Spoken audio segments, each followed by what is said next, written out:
What we're going to be going over here is we're going to be looking at a Hessian matrix, and we're going to be setting up the determinant for this matrix. And really the Hessian matrix, that's a second derivative here of a function we're going to be looking at, and it's really looking at the change of a change in slope. And what we're going to have here is a multivariate determinant. We're going to have to use the Taylor expansion on it here to sort of get a better view of what this determinant is. And our function here is going to be the production function, which is really similar to the Cobb-Douglas production function. Okay, so this is the function that we're going to be working with here. For our production function, we're going to have some revenue output here, and that's Q here is our total output here based on our production function. But that's going to equal a unit price here on a product, say of $1,400, times the material input that we're going to put into the product raised to some exponential amount. In this case, it's 0.50 times the labor input for this product here, and that's raised to the exponential amount 0.30 here. And then we subtract from it our cost of that we're putting into this product, and we're going to have a unit price here, $350 for our material cost, and then $200 here per unit for our labor cost. And so this is our cost, and then we're going to add in a budget constraint here. To solve this problem, you have to add in some sort of constraint. And we're going to just say we got a maximum here of $40,000 that we can spend here on this product for material and labor here.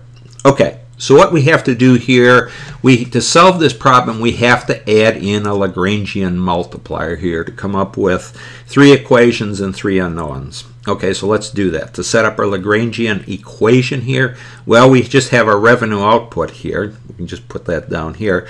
And then this is where we put the Lagrangian. We add to it the Lagrangian times our budget constraint here, 40,000, and then we'd be just subtracting our material and labor unit prices here. Okay, so what do we have to do here? First thing we have to do before we can get in setting up this Hessian matrix, we have to set up our first partial derivatives here of our Lagrangian multiplier or Lagrangian function here.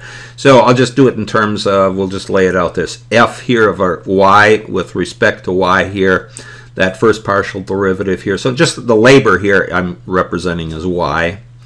That would be our y axis or variable here. So we take our Lagrangian here, our Lagrangian equation, and do it y would take the derivative of first derivative here, first partial derivative of our function here, y with respect to y. So you're going to get something like this here, and then we'd be subtracting, just to make a point, 200 times our Lagrangian multiplier here. So that's what that first partial derivative would be for labor, and then for material the same thing here. Just take your Lagrangian equation here and do it the equation here with x with respect to x, which is really material here. So you're going to come up with some amount here for your material here, and then you'd be subtracting out here your material multiplier here for the material here, 350 times your Lagrangian. And then you'd also have to take the Lagrangian itself here, do the first partial derivative against the Lagrangian. So you're going to come up with here a budget which gets your budget constraint minus your units here in labor, unit price here in labor, minus your unit price here for material.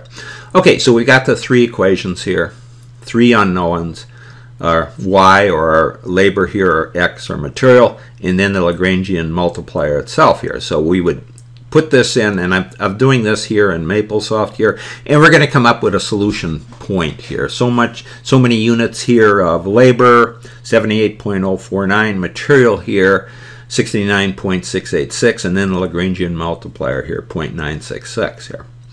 Okay, so what we have to deal with, and we've done this here in order to maximize our output here based on our constraint here. We can only spend $40,000, but we want to spend that $40,000 most effectively here to increase our revenue or our output here, revenue minus our cost here.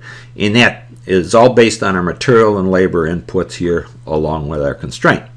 Okay, so we've done our first partial derivatives here against our Lagrangian equation here. So now we can set up our second partial derivatives, and this is where the Hessian matrix comes into play here. And you would do this here really to check your curvature here. You want to find out what's going on with that equation here, how it's acting in terms of increases and decreases and slopes and volumes and so forth here. So what we have to do is we have to set up this Hessian matrix here, and that's really taking the first partial derivatives were telling us the change, either pluses or increases in our equation, our Lagrangian equation. Now the second partial derivatives of the Hessian matrix is really telling our increases or decreases here in our first partial derivatives here. Okay. So what we would do here, we have this 3 by 3 matrix, is really going to look at a sum of products here. So what I'm going to look at, just look at it in terms of 3 rows here. We got 3 rows here. We have 3 columns as well here. But just looking at it in terms of rows here to get understand these second partial derivatives here. So you got to start out with this first row. You're going to have a 0. You got a 0 point. When you're doing the Hessian matrix, you have to start out at a 0, 0 point here for your, in this case, your x's and y's here. So then you would take this first row, just look at your, this is g of x and y here. That's the Lagrangian portion here, or our cost portion here of our equation here. So you just take g with respect to y, that's 200, g with respect to x here, well, that x is our material here, that's 350. And then the same here, looking at our next row here. So that's row 1. Then row 2 here, we're going to do g with respect to y, which is 200 here. And then f of y with respect to y, that y here is our labor here. That f of y at y here, that's our labor. So you take the f of y with respect to y for the second partial derivative, and then you f of y with respect to x here for the second partial derivative. And you see what's happening here. You're going to have some materials and labor here in either the numerator or the denominator to whatever the second partial derivative would be with, for the exponents and so forth here. Okay, so that second row here was g of y here, with g of our xy function with respect to y, f of our y function here, first derivative, with respect to y here, and then f of y here with respect to x.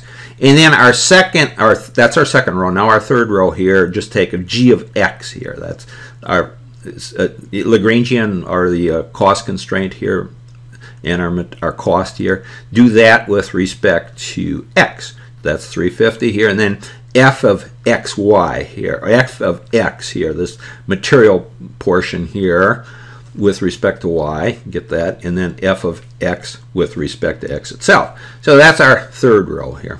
Okay, so we got a 3 by 3 matrix, and we're going to really solve this based on these sum of products here. So again, we put this solution, or this 3 by 3 matrix, into our MapleSoft software here, and do the determinant on it. And what we're going to come up with, we're going to come up with some solution here. You can see it. It's really a 3-part solution. We got 3 rows, 3-part solution. It's really the sum of products here. You can see it. Okay, now if we put in those solution points that we were looking at here, those solution points here, 78.049, material 69.68, put that into our sum of our products solution here of our Hessian matrix. Remember, that's the second partial derivatives. We're going to get a block of numbers here. We're going to get a 3 by 3 matrix here with a block of numbers based on that input here for labor and material. Okay, so you got 3 columns, 3 rows here. And then if you go ahead and you solve that matrix here, you're going to come up with a single number or a volume. In this case, it's going to be 4.973, 10 to the 5th here. So that's going to really be looking at our Hessian matrix here, and we're looking at it a change of the change in our slope or our changes here, and really a single volume here. The matrix, or the determinant, is based on changes in our slope of the slope here, and it's represented by a volume. Okay, so if we go up here now, let's just go up here. Now just looking at our production function, we've got really 3 different points here. And I talked about that gradient path here because we did that first partial derivative, and that really set up our path that we're looking at here. This is path that of our maximum output here for material and labor, and we'll just look at 3 different points. And it's really based on this function that we looked at, our revenue portion here minus our cost portion. Okay, and our gradient path is following along that. That's what we've done here. Okay, so if we've gone over here, I don't know that there's any great interest here in looking at the Hessian matrix itself, but it's kind of interesting just looking at the different, looking at that multivariate solution of the not the solution, but just the inputs for our matrix. That was the f of y with respect to y, f of y with respect to x, and so forth. And f of x was the function with respect to itself here, just the second partial derivatives here. And I also did a Taylor expansion against those here. And what we're doing by the Taylor expansion, we're just leveling out some surface in here where we have those changes here. So it's kind of neat and kind of interesting to look at. We have our inputs here, and as we increase our inputs, we're having some changes here that are actually moving up here for our labor and materials inputs here. Okay, so that's our Hessian matrix. Just we're looking at the change curvature here for the change of the slope, change in slope. And I further went along here and I did a Taylor 8, which is really taking the 8th derivative of each of those portions here of our matrix that we were looking at. And really that's why we're leveling it up. So if we go over here now, let's go down here. This is the function itself here. That's what we're looking at. This is our gradient path. Those are those 3 input points. Here's our first input point here, and here's our second one, and here's our third one. And all I want to point out here is we're really looking at some curvatures that we're looking at. You can sort of see they're bent around here. So if I move over here, you can see that curvature. Here's our gradient path here, and then we're curving up into it this way and this way. And we're also looking at the curvature following our path along here. Starts out very steep over here with our initial inputs for material and labor, and then as we increase our inputs for material and labor, it kind of levels off, and actually it kind of goes down a little bit here when we start maximizing our increases here in material and labor inputs into that production function. Okay, so you got curves. Actually, you got curves going like in 360 degrees around a certain point. It's curving in this direction all the way around this, a point. Each of those points here on our gradient path for our production function.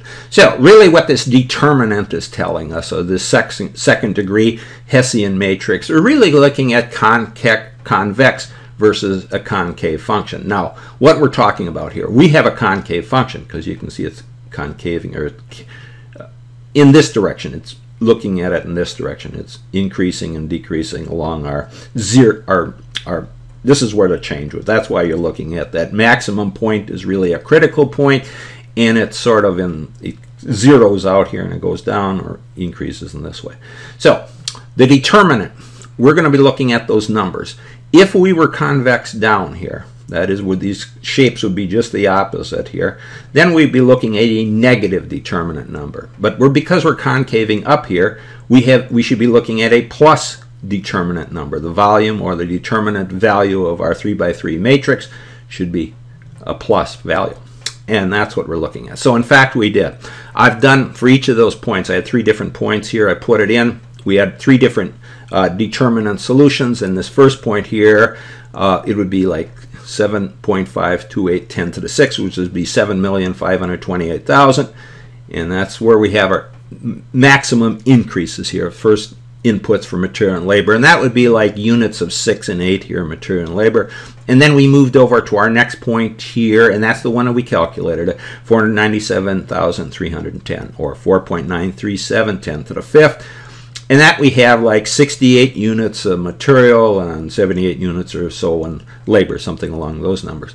All right, so you see we've dropped here from 7 million down to 497,000. And then our last number here, where we have about 170 some units of material and 180 units or 90 units of labor here, we drop way down to 168,700 or 1.687 68710 to the 5th here. So what we've done here, all we're looking at is with these determinants and with these second derivatives, we're looking at that curvature here. We're looking at the curvature both ways here. But we're also, with the determinant, Hessian matrix, it's telling us the change we're having here. And it's actually a volume that you're looking at. So you can see here, we have a real great change here with that 7 million units that we're looking at, and then we've gone down to 497,000 here, and then we start dropping off to 168,000. So this determinant, or this Hessian matrix here, is really the second derivative here, and it measures the change of the slope and the curvature here. That's all we're looking at. But what I've further done here, I've done a Taylor expansion against our determinant itself here, just to get a little better understanding of going on here. So we'll get into this. I'll just show the numbers on it. But this was at our multivariate solution here, or what we were looking at, the sum of the products here. And we really have three different values that we're looking at in that multivariate solution here. And the reason I've plotted it out here, I did a Taylor expansion. That is, I did the 8th degree Taylor expansion, or I did the 8th derivative against our second partial derivatives here of our Hessian matrix. So we've got a lot of derivatives here, and it's only to look at that gradient path here and to see how our inputs here for material and labor here are affected here based on our sum of products for a Hessian matrix. So we started out here, we move in this direction, and we'll get into that here. And we got three different parts: the blue part here, red part, number 2, and green part here, number 3, that we're going to look at. And just looking at it into it in this direction here. This is where you got that, again, Taylor 8. This is for our initial input, and we're moving in this direction here. So that Hessian matrix here really gives us, the solution point gives us kind of an interesting curve that we're looking at here. It's kind of flattens everything out, and you can see how it's winging up here and winging down here, and how it's affected here, looking at this determinant, the second derivative. Now you can see we don't have a lot of slope in here. We just leveled it, we took that slope right out of our, we've leveled it off here by doing just a number of derivatives here against that, in this case, our Hessian matrix. Okay, so we'll continue on. Now we'll do a visual plot here of our Hessian matrix, and we'll also look at it in terms of a visual here for the sum of products, or the solution here of our Hessian matrix. Okay, just remember this Hessian matrix here, those are the second partial derivatives here of our production function. So what we're going to be looking at here, really, we're going to look at these multivariate parts here, where we have the M and L here, material and labor, raised to some exponential amounts here. So we're going to be looking at really three different parts here. So one, we look at this portion here, and then 2, well, 2 is the same here, both for our row 3 here and row 2 here, and then 3 here. So 3 is a little different here. So we got really three different parts that we can look at here for the Hessian matrix. So let's go over and let's look at that. Okay, so here's our Hessian matrix here, and we went over those three different parts here. Part 2 is the same here, row 3 here, and row 2. Okay, so let's look at it in these terms here. So I've done a plot for that Hessian matrix, but I've also done a Taylor 8 against it, or a Taylor series expansion, taking the 8th derivative of these partial derivatives in order to flatten out the area here where we're looking at really the curvature, or the change in slope. And in the case of here, using a Taylor 8, we're looking at the change of any 8 changes here in the curvature. So what it does is it just flattens it out here. So looking at that 3-part of our Hessian matrix, those multivariate parts here. First part, let's just say, is this blue part here. So you can see you got a function here, a blue part, and then you got the gold part here, and that would be the third part, and then we add that second part here to our solution here. We could go back and look at it, but it's not important. It's just to understand there are 3 different multivariate parts here to the Hessian matrix that we're looking at. So you can see that by doing that Taylor 8, or taking these multiple derivatives here of these actual second derivatives, we're able to flatten out that area. And what we really want to look at is this curvature here. So we got really, starting out with our 0, 0 point, we got really a flat area here, or zero slope, based on those multiple derivatives here, the Taylor expansion. But as we move up here, we increase our inputs for x and y, or our material and labor. You can see we get some curvature here. At some point here, we get some curvature up, both for the blue portion here and our gold portion. Okay, so this is the case here we're just looking at the matrix. So if let's just, or the Hessian matrix here, the second partial derivatives. So let's just go and overlay our gradient path that we were looking at. Now this is the production function here, that gradient path. And I've got those three different points. The initial point here, you can see a real sharp increase here in our slope here, a change. And then we come up to that mid-range point here, and we level off here. You get level off here. And then as we move, and that's mid-range for inputs for material and labor, and as we move down here and we get to those maxing our material and labor inputs here, you can see it's nosediving down, or it's decreasing here. But you can see we've got some curvature here showing here. But by doing laying out that Hessian matrix, just those functions here, and doing the eighth partial derivative or the Taylor 8 expansion, you can see how it flattens out here. So it kind of matches up here. We start here very flat, and then it's moving, curving up here. So okay, so that's just overlaying our production function or the gradient path. And when we're talking about the gradient path, that's the path or the maximum output here for our material and labor inputs here. Okay, so if we move over here, just take another little view of it here. Here's our input here, and you can see how as we increase here goes our gradient path here. Initial point, mid-range point, and then we get to that maximum here for our material and labor input based on our equation, production function equation. And you can see here how it falls, our matrix here, Hessian matrix. You can see how it's falling on the seam line here between our gold, our blue, and our green portions here. Okay, well, you can see the change here, real rapid changes here. And as we increase our output, inputs for material and labor, our output here is decreasing. And then finally, if we go down here and just look at a different view here, again, here's our gradient path here, three inputs. And you can see here, here's the Hessian matrix, the blue, the gold, and the green portion. You can see how it follows right along that matrix here, that second partial derivative is our gradient path. It starts right out here, and then it crawls up here and then nosedives right on that seam line here between our Hessian matrix. Now, that's just a visual understanding, to get a little bit of understanding of what we're talking about when we talk about curvatures. So let's go back and let's actually look at the solution to this and make that comparison. Okay, so here's our Hessian matrix. And if we did all our cross multiplying and so forth, we solved this matrix, we would have come up with a sum of products or a determinant solution here. And it would be a three-part solution here. Part 1 shown here, part 2 here, and part 3 here. We have 3 rows, 3 columns, so we got 3 different parts here. And the only thing I want to look at here is just get an idea at the graphing out the determinant or the sum of products solution here and compare that to our matrix here, just those values that were multiple M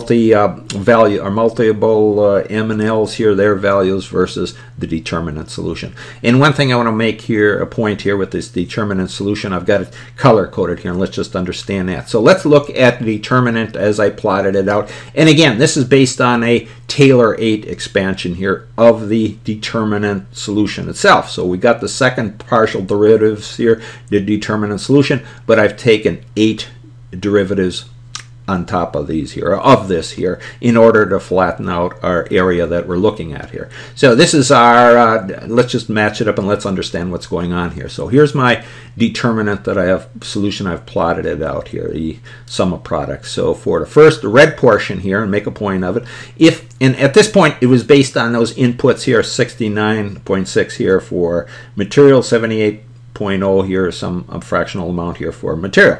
And had we plugged it in and we solved that block of that block of numbers here, we'd come up with that 497,300 here for, and this is really represents a volume, and it's broken down between this determinant, this 3-part solution of a determinant here. So if our first part here, the red part, if I put those numbers at 69.78 into this part here, I'm going to get a 201,600. That's the value of that. And that's really a volume that you're looking at here with the determinant. And with the blue portion, if I put those numbers in here, I'm going to get 194,200. And then the green portion here, put the numbers in, I'm going to get 97,220. So all you do is sum 1 plus 2 plus 3, and that gives me my determinant solution here, or the change in volume at that point. just to make that point. So if we go and let's just graph this out here, or plot this out, the red, the blue, and green.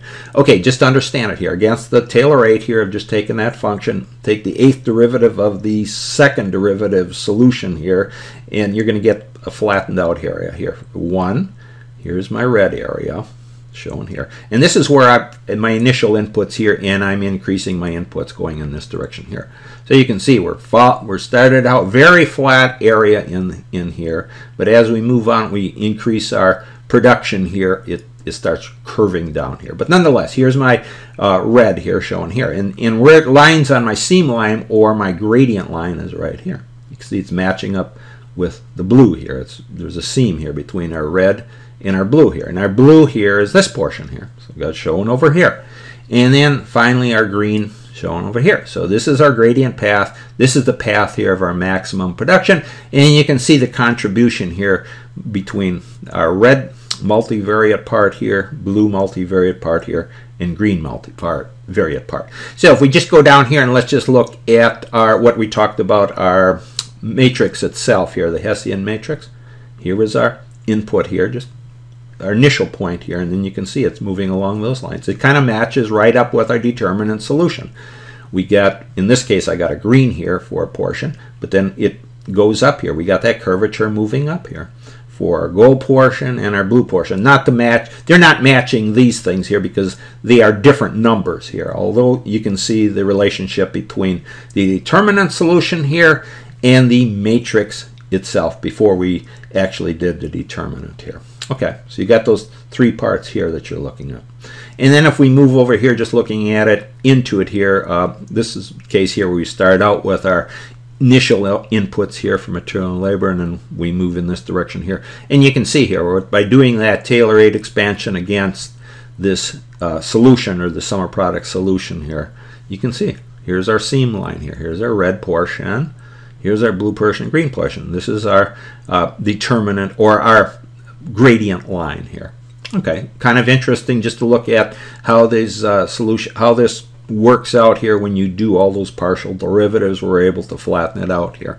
And then finally, if I just go down and compare it to the Hessian matrix, this is before we did any, this is just the second partial derivatives here of those functions here. It's but we did do an expansion against that here. So this up above here was the solution to the Hessian matrix. Hessian matrix just shown here, but it's also got the Taylor 8 expansion to each of those multivariate parts here of the Hessian matrix. But you can see how they line up. Not the gold here.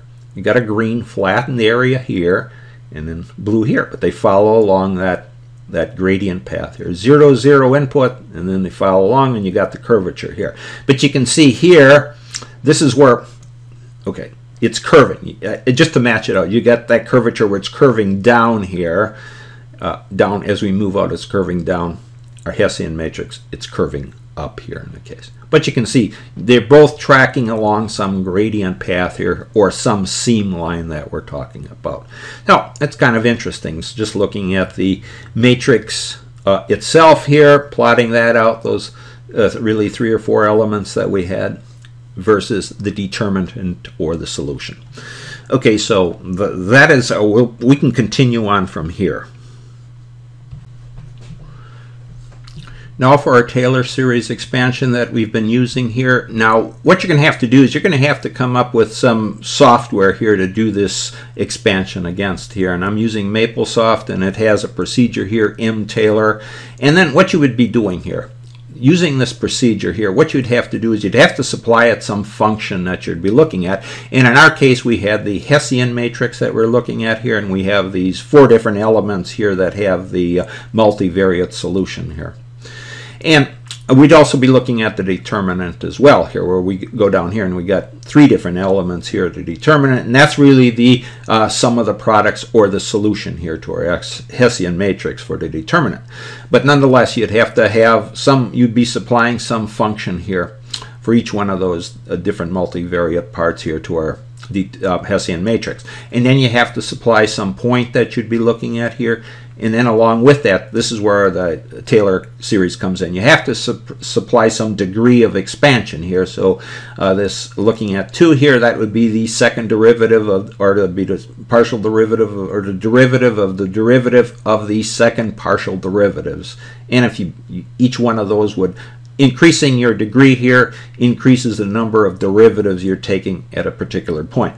Okay, so let's just go and let's look at what we're talking about here with the Taylor series expansion. So if we move down to our plots here, first looking at the Hessian matrix, I've used those, again, there's 3 different really multivariate parts here to that, and if we did a Taylor expansion against each of those here, we're going to come up, and this is what we want to look at, around that gradient path here, that starting at our 0, 0 point here for inputs of material and labor here, as we increase those here by using in this case, a Taylor rate expansion, do the 8th degree expansion against that Hessian matrix. You can see here we level things off until we get to the point here where it starts curving up, where we have a point, or we reach our point here with our increases in material and labor. We're not getting any output really, or increasing any great degree of profits at that point. We actually start having a loss. So this is our Hessian matrix, and if I move over to the Taylor rate expansion here against the determinant that we've looked at here, you can see what we've done here. By using the Taylor rate expansion, we're able to flatten out this area here along our gradient path here to get a pretty good understanding of what is going on here as far as our production function, looking at our material and labor inputs here. Okay, so that's our Taylor rate, but what is good to look at here when you're dealing with this Taylor expansion, we're looking here to flatten or level out the curvature around that our area here around our production function that we're looking for, the gradient path here. But with the Taylor 2, what you're looking at here, first off, this is for the determinant here. What you're really doing is you're taking that multivariate solution here, and you're actually making linear planes here. We got 3 different linear planes here with the determinant that we're looking at. You can see they're very linear. That's really taking a Taylor 2 expansion, or taking the second degree partial derivatives against those second partial derivatives of the Hessian function, not to confuse the issue. So that's for our determinant, and if we move over here looking at our Hessian matrix, you can see sort of the same thing here. We had the Taylor rate expansion here where we flatten it out around those our gradient path here, but with the second degree here, we're getting then those linear planes. Kind of interesting to look at those 3 different linear planes here. But we sort of have it, you can't really see what's going on here with the 3 planes combined here when you're looking at the Taylor 2, but nonetheless you're still getting, in this case, some linear planes here for each of those multivariate areas here that we're looking at with the Hessian matrix. Okay, so you can see what we're looking at here. All right, and if we go up over here, let's look at this. So let's just look at this determinant, look at the determinant here, and we'll look at the gradient path, and we'll look at really different degrees of the Taylor expansion. So looking at the Taylor second degree expansion, again, you get those linear planes, and here's our gradient path, and we had 3 different points that we're really looking at, these yellow spheres here. And that's looking into it. And then if we move over here, just a side view here, again, you get those linear planes here for those 3 different planes, or those were the sum of products here for the determinant, 3 different planes here, by using a Taylor 2 expansion. And then here's our gradient path. But again, you can see that gradient path, we can't quite understand what's going on here between looking at the determinant itself with the gradient path. It doesn't really flatten everything out. We get some linear planes though. Okay, so if we move down here, let's just say we did a Taylor 4 expansion. We go from Taylor 2 here to Taylor 4. What you're doing is you're taking these linear planes here and you're adding a little curvature to them here, but what you're doing is this area up in here, you're starting to flatten it out here in that, along our gradient path here. You're starting to flatten it out. Here, it's just a planar area here. We got those planes slicing through each other. Here, you're starting getting a point understanding what's going on as far as your gradient path versus your determinant you're looking at. And then if we take a side view of it, again, here you got the gradient path here, and then you can see Taylor 4 here versus our Taylor 2 here. A lot of linear planes here, or just linear planes here, Taylor 2. Taylor 4, we're starting to flatten out our area here, and we're actually showing some curvature here in our planes between those three planes, but getting an idea what's going on. And then if we finally move down here to our Taylor-8 expansion here. Okay, this is the case here where we did Taylor-8, expanded it out against that. So now we can see those three different planes that we're looking, or three different parts to our determinant here, the blue, the red, and the green here. And we're flattening it out. So if you look at it in terms of a Taylor-4, here, you started to flatten things out here around that gradient path. Now with the Taylor-8, you see, you flatten it out nice, and here's our gradient path here. And then if we look into a side view here, just looking at it, now this is the case here with the Taylor-8. We're able to look at our gradient path here and overlay those three parts to our determinant solution here, and you can see where that falls right into our solution point here for our determinant, how it lays in it real nicely. And again, this is just a refinement over, let's just look at the Taylor-4. Taylor-4 is pretty much the same thing here, but our gradient path hasn't come down and it isn't overlapping with our determinant solution here. Okay, so this is the key here. Using the Taylor expansion series, you can understand how to better understand and give yourself some understanding here, these multivariate solutions here, and how they interact with each other. Okay, so that'll end our discussion.